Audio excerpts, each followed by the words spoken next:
Hello, bachcho. Let's read the question. The question says, what does an enzyme do in terms of energy requirement of a reaction? What would happen if the enzyme did not play this role? तो यहाँ पे हमसे question में बोला गया है कि एक एंजाइम एनर्जी के रिक्वायरमेंट को बेसिकली किस तरीके से फुलफिल करवाता है, कोई भी रोल प्ले करवा रहा है एनर्जी रिक्वायरमेंट में किसी भी रिएक्शन क्या हमें ये बता रहे क्या रोल है, और अगर एंजाइम वो रोल प्ले नहीं कर रहा तो उसके आप क्या इम्पैक्ट पड़ेगा एनर्जी का हमारी रिएक्शन के ऊपर, क्या यहाँ पे चेंज आ रहा है हमें ये बता रहे हैं। सब क्वेश्चन स्टार्ट करते हैं हमारा। सबसे पहले हम क्वेश्चन को सॉल्व करने का की कॉन्सेप्ट देखेंगे। की कॉन्सेप्ट, सब क्वेश्चन को सॉल्व करने का की कॉन्सेप्ट क्या है हमारा कि हमें एंजाइम का क्या पता होना चाहिए, रोल पता होना चाहिए। ठीक है, एंजाइम रोल या फिर आप बोल सकते हो एंजाइम का हमें पता होना चाहिए सिग्निफिकेंस की, किसी भी एंजाइम का किसी भी रिएक्शन के अंदर क्या सिग्निफिकेंस होता है। अगर हम एंजाइम की बात करें कि एंजाइम बेसिकली क्या होते हैं, सो एंजाइम बाय एंजाइम क्या अपने आप कहते हैं, this is a protein nature chemical. आप ऐसे समझ लो अपने आप में कि एक प्रोटीन नेचर का केमिकल है जो हमारी बॉडी के अंदर प्रेजेंट होता है। ठीक है, मगर जो प्रोटीन नेचर का केमिकल हमारी बॉडी के अंदर प्रेजेंट है बहुत इंपॉर्टेंट फंक्शन प्ले करवाता है हमारी बॉडी के अंदर। It is very very necessary अपने आप में क्या है, this is actually a catalyst. क्या है अपने आप के अंदर, अगर मैं इसका एक्चुअली नेचर डिस्क्राइब करना चाहूँ तो कैटलिस्ट है। कैटलिस्ट है तो मतलब क्या कर रहा है कि हमारी बॉडी के अंदर कुछ रिएक्शंस करवा रहा है। ठीक है, कैटलिस्ट का यही होता है, हमारी बॉडी में कुछ रिएक्शंस करवाएगा, उनको फुलफिल करवाएगा, मगर खुद यूज नहीं होगा, खुद हर रिएक्शन के बाद क्या हो जाएगा, रियूज हो जाता है। तो इसको एक एग्जांपल के थ्रू समझाने की कोशिश करती हूँ कि इसका सिग्निफिकेंस क्या होता है। हमारी बॉडी के अंदर क्या होता है, हमारी बॉडी के अंदर एक रिएक्शन हो रही होती है। There is a reaction which is occurring in our body, जिसके अंदर क्या होता है, हमारी बॉडी के अंदर फॉर्मेशन होती है कार्बोनिक एसिड की, दैट इज H2CO3। इसको क्या बोला जाता है, इसको बोला जाता है कार्बोनिक एसिड।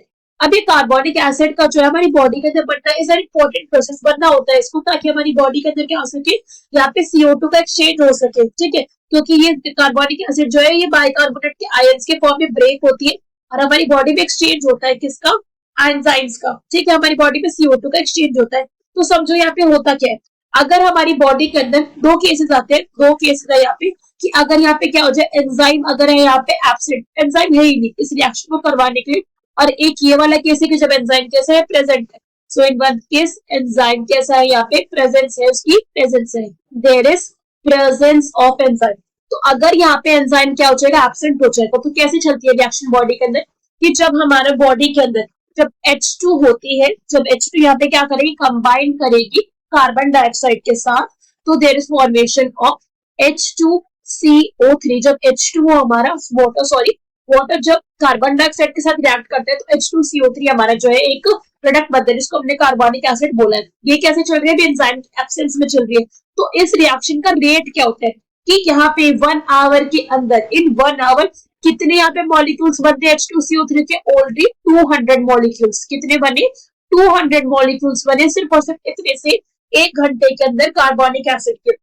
मगर अब वही क्या हो जाए कि एंजाइम की प्रेजेंस हो, तो एंजाइम की प्रेजेंस में क्या होता है, जब वाटर रिएक्ट करते हैं CO2 के साथ in the presence of an enzyme, जिस एंजाइम को बोला जाता है कार्बोनिक एनहाइड्रेस। क्या बोलते हैं इस एंजाइम को, this enzyme is known as carbonic anhydrase. Carbonic anhydrase की प्रेजेंस में क्या होगा, अभी हमारा प्रोडक्ट फॉर्म होगा H2CO3, कार्बोनिक एसिड फॉर्म हो गई। मगर अब जो इसका रेट होता है वो इतना ज्यादा ड्रास्टिकली चेंज होता है, आप अंदाजा भी नहीं लगा सकते कि अब 6 लाख मॉलिक्यूल्स बने। कितने बने, 6 लाख मॉलिक्यूल। कितनी देर में, पॉइंट ये ध्यान देने वाला है, इन 1 सेकेंड, 1 सेकेंड के अंदर 6 लाख मॉलिक्यूल्स बने हैं कार्बोनिक एसिड के।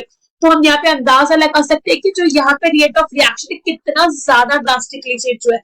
तो एक्चुअली में अगर मैं यहाँ पे बोलूँ कि एनर्जी के टर्म्स में क्या चेंज लाया एंजाइम ने, तो एनर्जी के टर्म्स में अगर यहाँ पे बात करी जाए इन टर्म्स ऑफ एनर्जी, तो एनर्जी के टर्म्स में इसने क्या करा, जो एक्टिवेशन एनर्जी थी उसको लोअर करवा दिया। ठीक है, जो हमारी रिएक्शन हो रही थी उसकी activation energy is lowered. Activation energy lower करवाने का क्या मतलब होता है, इस पॉइंट को हम समझने की कोशिश करते हैं ग्राफ के थ्रू। तो यहाँ पे हम हमारा ग्राफ देख सकते हैं, ऑल्दो इस ग्राफ को देख के ना एक्सिस डिफाइंड है, कुछ डिफाइंड है, कुछ खास समझ नहीं आ रहा है, तो यहाँ पे समझते हैं कि ग्राफ के अंदर एक्चुअली में समझ के आ रहा है क्या है। तो ये है जो हमारी एक्सिस है, इस पे यहाँ पे हमें मेंशन है कि यहाँ पे क्या है, रिएक्शन कोऑर्डिनेट्स। रिएक्शन कोऑर्डिनेट मतलब क्या चीज है हमारी रिएक्शन के अंदर पार्टिसिपेट कर रही है वो, ये हमारी पाई एक्सिस पे प्रेजेंट होती है एनर्जी, कितनी यहाँ पे हमें एनर्जी की रिक्वायरमेंट है, कितनी हमें एनर्जी देनी पड़ेगी। इसके साथ साथ यहाँ पे एक रिएक्शन चल रही है, तो यहाँ पे प्रेजेंट होंगे रिएक्टेंट्स, ठीक है। यहाँ पे रिएक्टेंट्स होंगे, रिएक्टेंट्स क्या होगा हमारा, होंगे CO2 प्लस H2, दोनों को मिलाकर बनाना क्या है, प्रोडक्ट बनवाना है, और वो प्रोडक्ट है हमारा यहाँ पे H2CO3, जो हमने यहाँ पे भी रिएक्शन देखी थी उसके रिस्पेक्ट में हमने ग्राफ। तो अब देखो यहाँ पे समझो होता क्या है, पहले वो केस ले जब यहाँ पे क्या होगी, एब्सेंस होगी। सो हम समझते हैं पहले विदाउट एंजाइम, कि जब यहाँ पे एंजाइम प्रेजेंट नहीं था, जब कार्बोनिक एनहाइड्रेस एंजाइम की यहाँ पे एब्सेंस थी, उस केस के अंदर यहाँ पे जो आपको ग्राफ दिख रहा है ना रेड वाला, ये क्या थी, ये थी इसकी एक्टिवेशन एनर्जी। अगर इसमें इस एनर्जी को एनर्जी में लिख के एक्टिवेशन एनर्जी लिखो तो ज्यादा अप्रोप्रिएट होगा। एक्टिवेशन एनर्जी, एक्टिवेशन एनर्जी क्या होती है, वो मिनिमम अमाउंट ऑफ एनर्जी है, तो मुझे मेरे रिएक्टेंट को प्रोवाइड करवानी पड़ेगी ताकि क्या हो सके, रिएक्शन स्टार्ट हो सके। तो दिस इज बेसिकली आप बोल सकते हैं थ्रेशोल्ड एनर्जी है, this is threshold energy. Threshold energy होती है ताकि क्या हो सके, मेरे रिएक्टेंट यहाँ पर भी क्या कर सके, मॉलिक्यूल फॉर्म करवा सके, कंपाउंड की फॉर्मेशन करवा सके। Threshold energy to initiate reaction, ताकि रिएक्शन जो यहाँ पे करवानी है उसका क्या हो सके, इनिशिएशन हो सके। तो जब यहाँ पे क्या थी, एंजाइम की एब्सेंस थी, तो अभी आप देख सकते हो कितनी ज्यादा एनर्जी की रिक्वायरमेंट है ना। ये जो हमारा ग्राफ, ये वाला जो रीजन है, this region is actually the activation energy. इतनी ज्यादा हमको EA चाहिए, एक्टिवेशन एनर्जी चाहिए, जब एंजाइम क्या था यहाँ पे नहीं था। मगर अब क्या हो गया, हमने एंजाइम दे दिया, हमने कहा चलो भैया ले लो एंजाइम, क्या करो कि देख क्या चेंज आ जाएगा। तो हमने एंजाइम दे दिया, अब एंजाइम की क्या यहाँ पे प्रेजेंस दे दी, ठीक है, ब्लू वाला ग्राफ। तो ब्लू वाले ग्राफ के केस में इतना था हमारा, फिर प्रोडक्ट फॉर्म हो गया।